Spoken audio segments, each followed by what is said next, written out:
Denver February 15th and Broadway March the 1st.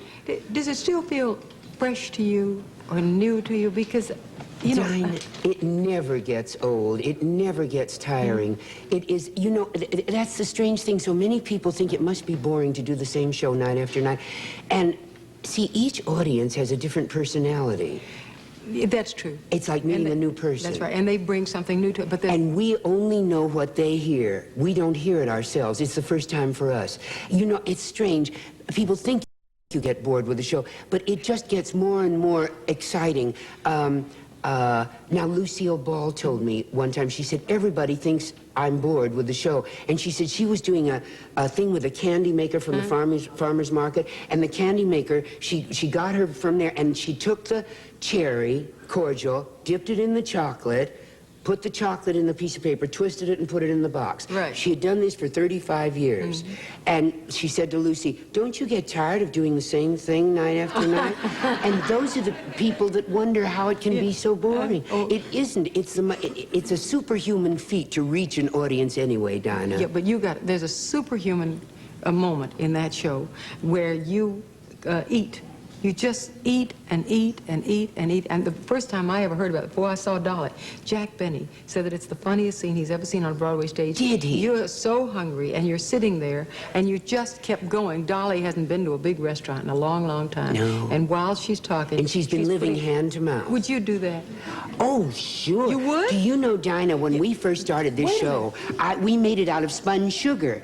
And the trouble is that I was eating from 7 to 9 pounds a week of sugar, huge bags of sugar, and yes, those are the potato puffs. They're called pomme frite. Pomme frite. And I'll tell you how it happened. They used to be made of spun sugar until you can get a condition from eating 7 to 9 pounds of sugar a week. Yes, you can. I mean, it seems... We're talking about it every day on... That's right. Really? And you can get something. I forget what it is, but it's something you get. Spun sugarism.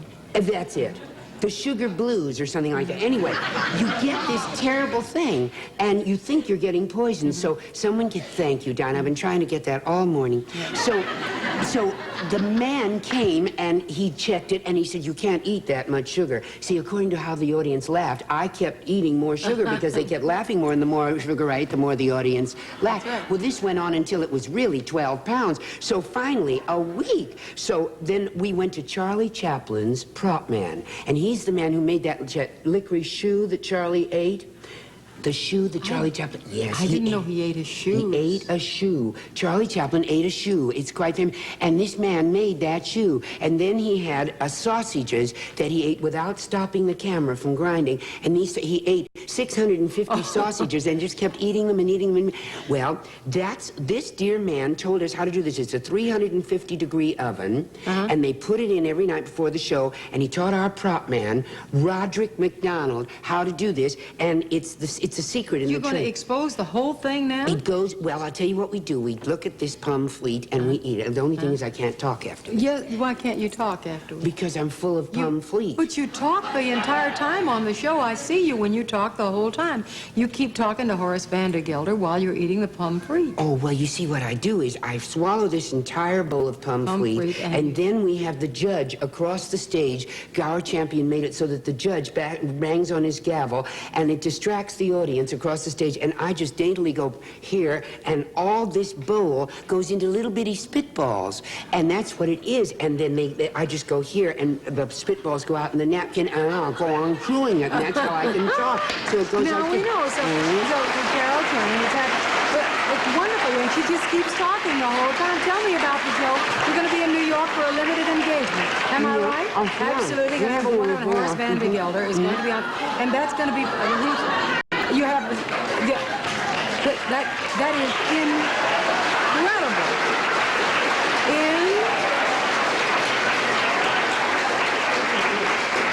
Now punch the gavel. Isn't that marvelous? And there we are. That is sensational. And there they are. They're all gone. They're all gone. They're just little spitballs. Yeah. Oh, that is just... Yeah, they get some in your teeth and down your throat. That's all right, but you haven't... I mean, there's next act coming up. But it's better than sugar. Oh, you darn right. Yes. Would you like to introduce this gentleman we have waiting backstage? I would adore to. He's very important in your life. He is, Dinah. It's hard to introduce a friend, someone you love so dearly you don't have perspective on them. But this dear man, I'll tell you, Dinah, you know that the most important man in all of musical theater is the composer-lyricist. Yes. That is, to us, yeah. he is. Well, Barbra Streisand, Lucille Ball, Angela Lansbury, Ethel Merman, Mary Martin, they all swear by him because he writes for big fat girl stars. This man is not only he is both the composer and the lyricist, which is really remarkable. He sees it all through his eyes. And now he's written everything from Milk and Honey to Mame to Dear World to Mac and Mabel to Hello Dolly, to mention only a few.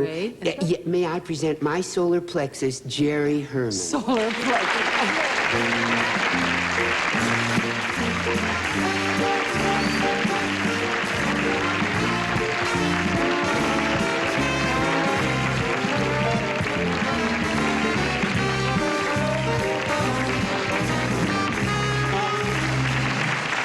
Lovely, her solar plexus. Dinah, I've never been called the solar plexus before. Well, you are mine. And do you know that when he first did Hello, Dolly, he was so young that he had to lie about his age and make himself older so that people would respect him? You're kidding. Really, he was just a baby when he did Hello, Dolly. I mean, I think he How long did Hello, Dolly run? I thought it was only a few years. 7.5 beautiful years. But you know, the incredible thing about that show is it never stopped running. No. It's played in every country, in every high school auditorium. Yeah. And here we are again. The greatest women in the theater in every country in the world have played our little Dolly that Jerry nurtured, and it blossomed right under me. It's a privilege. Isn't that nice to hear somebody talk that way after all these years? You promised that you were going to do a song. And maybe, can you set the scene, or will you who's going to set the scene? Jerry's going to set the scene. Okay. Now, in Detroit with this show, we were in trouble with our last song because I had written a spoof of an operatic diva saying goodbye to her lover, and it just didn't work. It left poor Carol out there in the spotlight. But it was a wonderful song. It just didn't fit the plot. It didn't fit the character, and we got laughs for 30 seconds, and then it just died. So I locked myself in my hotel room, ordered some chocolate fudge cake, and... Oh, you did? Oh, yeah. I can write in 15 minutes with fudge cake. Because he is a chocolate. Takes a little longer with potatoes, right? Yeah. Okay. And 20 minutes later, I called Carol and said, come down and listen to this. And it was just like you see in the movies. I taught it to her that night. The next day, Gower Champion staged it, and we put it in 24 hours, and it was So Long Dearie. So Long Dearie. Carol Channing. So Long Dearie. So Long Dearie. I'm going to listen to this. You know I'll be what? right over here. Horace has just turned Dolly down. And you know, Dolly, the fun of Dolly is that she's a woman at the turn of the century who is widowed and has to pull herself up by her bootstraps and make a living somehow. That's right. And survive. And she's going to make it. And she shoots for the pot at the end of the rainbow, and she makes it. That's the joy of doing Dolly. She's the first of the women's libbers, you know. Is she? Well, at the turn of the century. Sure. You know. That's early. Kind of early. Okay. So Jerry Herman. Yeah. And Dolly. Yeah.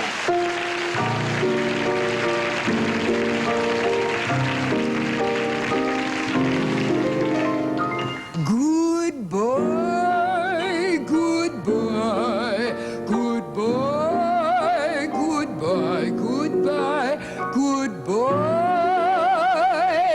Don't try and stop me, Horace, please.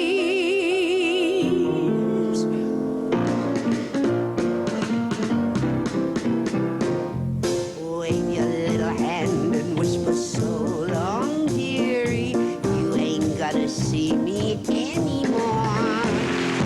But when you discover that your life is dreary, don't you come a-knocking on my door, for I'll be all dolled up and singing that song that says you're dog. I told you so. So wave your little hand and whisper so long, dearie. Dearie should have said so long ago, because you treated me so rotten and rough. I've had enough of feeling low. So wave your little hand and whisper so long, dearie. Dearie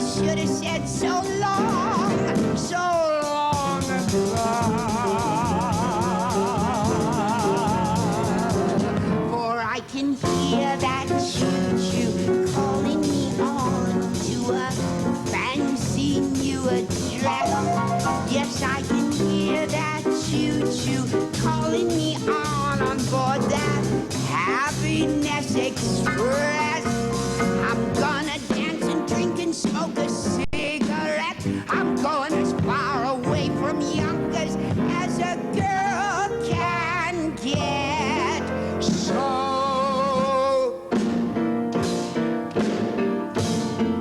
and on those cold winter nights, Horace, you can snuggle up to your cash register. It's a little lumpy, but it rings. Don't come a-knocking, I'll be all dialed up and singing that song that says, you dog, I told you so. So, Horace, you will find your life a sad old story when you see your Dolly shuffle off to glory. Oh, I should have said so.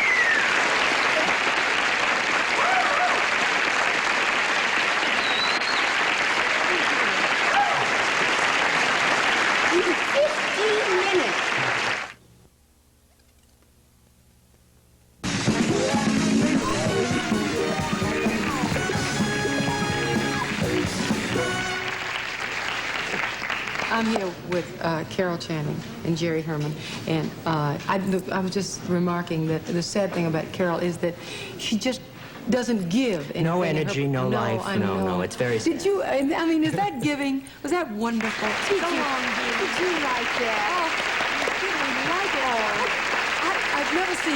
I've never seen our entire stage crew and staff, everybody just riveted, absolutely. Worth it. Yes.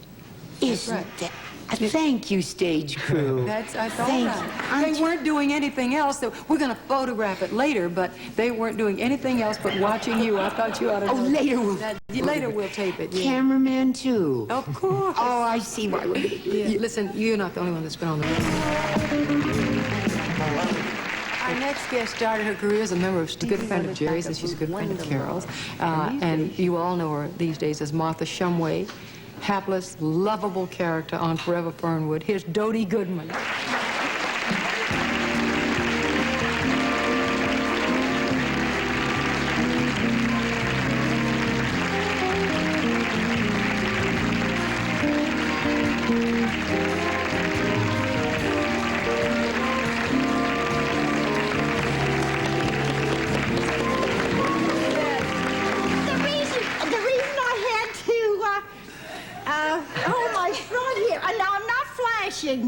I'm not flashing, but I couldn't get my zipper.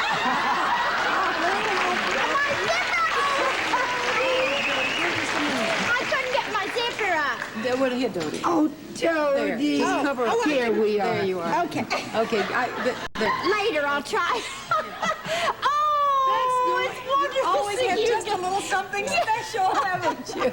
Dinah, do you know that Dody was Jerry Herman's first star? Yes. It was your first show, My wasn't it? first show, Dody was my first leading lady. It was called Parade. It was off-Broadway review.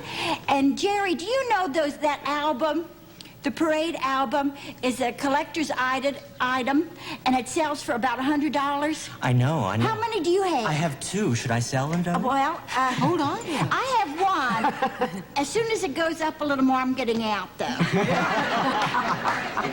If it goes up $10 more, I'm selling. But you were in Lorelei. And what part did you play? I took the part of Mrs. Spofford, and I had a drinking problem. And I was always headed in pop bottles or something like that. And my son thought I was drinking sarsaparilla. Yeah. But What do you remember about the play with Carol? oh, Oh, I don't know. Rehearsing, I guess. Yes. We rehearsed, Carol, All remember, the time. 1 solid year. Here, we never stop rehearsing, Dinah. But that's... 1 solid year. Fixing and fixing and fixing. And then finally, just before we came into New York, Robert Moore took over the show as Right. director. And in 1 week, he fixed everything, and we came in as a hit. I mean, we worked. It worked. Isn't that wonderful how somebody can come in with Yes. an objective eye and look at it? Yes, but you Gower see, has done that. he said nobody, Gower can do that, but he said that nobody loved it, the show, that the thing is he loved it so. Oh, and so he said, I just came in and loved it, that's all. Oh, that's good. Yeah, Isn't that you gave it a little beautiful? love. Yes. That works for everybody. I mean, like, give your love and attention right here for just a minute, and you'll see how you'll rock.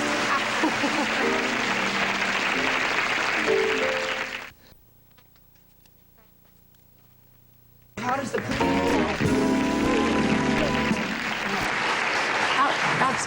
Outside of the rehearsing Yeah. that you did with Carol, any particular scene stand out in your mind? Oh, a backstage scene. And Carol, you'll know which one it was. Remember when you had to change your dress on? Carol had 2 men dressers. You did? Yes, most likely because the work was very physical. Dressing Carol is very physical. They had to bound up and down stairs, and a dear little old lady, it's difficult for Yes, her. and one costume, a couple costumes weighed 100 pounds, not that much, but about 50 yes, they pounds. did. One, it was 110 pounds, and then the coat went on top. That was 50, and the hat was 10 pounds, and the muff was 5. How And did you wear them? Well, I got the plaque from the chiropractors that year. For, Yes. Well, anyway, she That's the changed tennis backstage. While she was talking to the audience, there was a screen that went away. It was her boudoir. And so there were 2 guys back of the screen dressing her. Remember? First, they'd pull down your things. Yeah. And then one would put one leg into your pants. Yeah. And another leg into your pants. Yeah. Until she got all dressed. And then... No, it didn't go up over your head. Yeah, but then we had to get the screen off. So we got the screen off, but they could see 4 little white tennis shoes moving the screen off. I loved it. Remember Howard? One of Carol's dressers got hit by a car. Remember? Howard Rodney. Yeah, that's not He funny. was, yes. But No, broke both his legs. He was coming into the... why does that sound funny when No, Dody not said... on the stage. No, it wasn't. He was coming into the theater, the alley. And he got hit by a car. A lady put her foot on the accelerator instead of the brake. And she shot Howard right up the side of the building. And Howard came in and said, I've been hit. And he walked in and said, I've been hit. I don't know. Yeah. It's the way they... With 2 broken legs. And so Dody and I nursed him until the ambulance could get there. And do you know that we got a wonderful settlement for Howard? Oh, good. And he has a little house now, a lovely little house in Las Vegas. Isn't that nice? And he's in this house, and it has vines and just what he wanted. Yeah. I got that for Howard. Yes. That's why we laughed so, because we could see that what we were going to get for Howard for I that. wonder how much you got.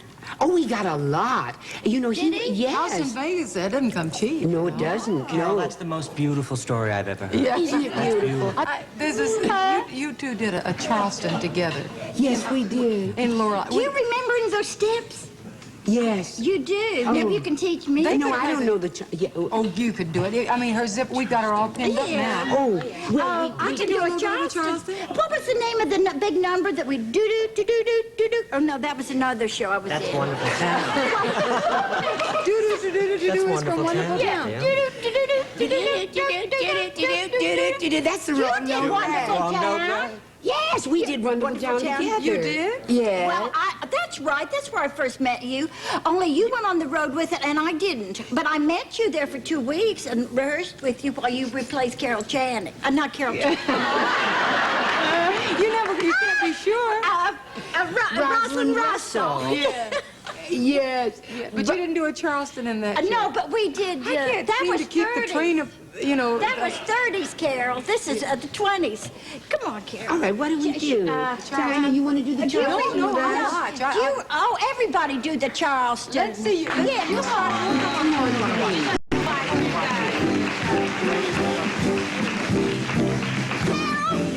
Carol, what was the name of that?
that's just, I mean, that's really great. I mean, I've got something. I want to, for instance, they take your song, Dolly, and they'll take Mame, and they'll adapt it for every purpose, whether it be commercial. Well, of course, they can't do it for commercial, but they without your permission. But they take it politically, and they'll use it for anybody as long as it's 2 syllables.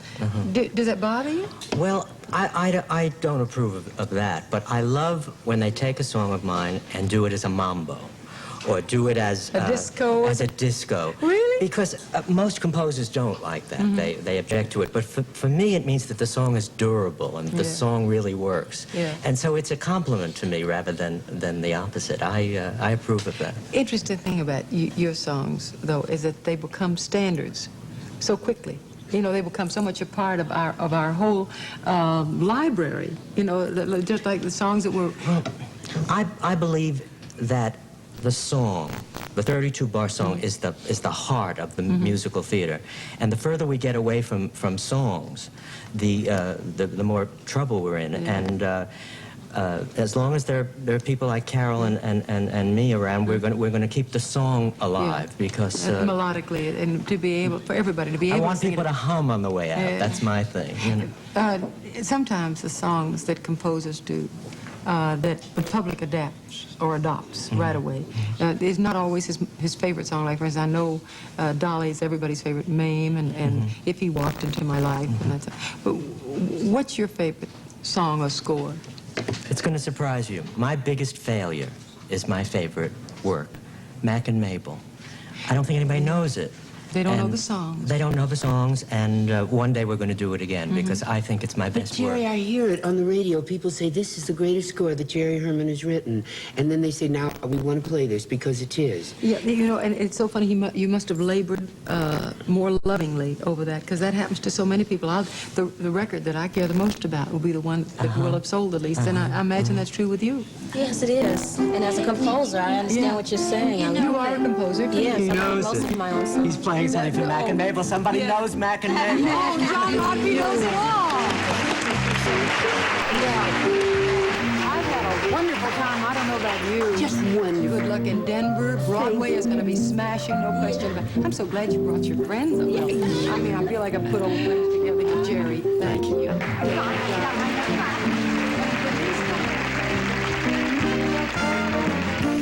There's more fun on Dinah tomorrow night at 8:30. Dinah's special guests include international film star Omar Sharif, actress Barbara Eden, and director Steven Spielberg. All on Dinah tomorrow, right here on 11 Alive.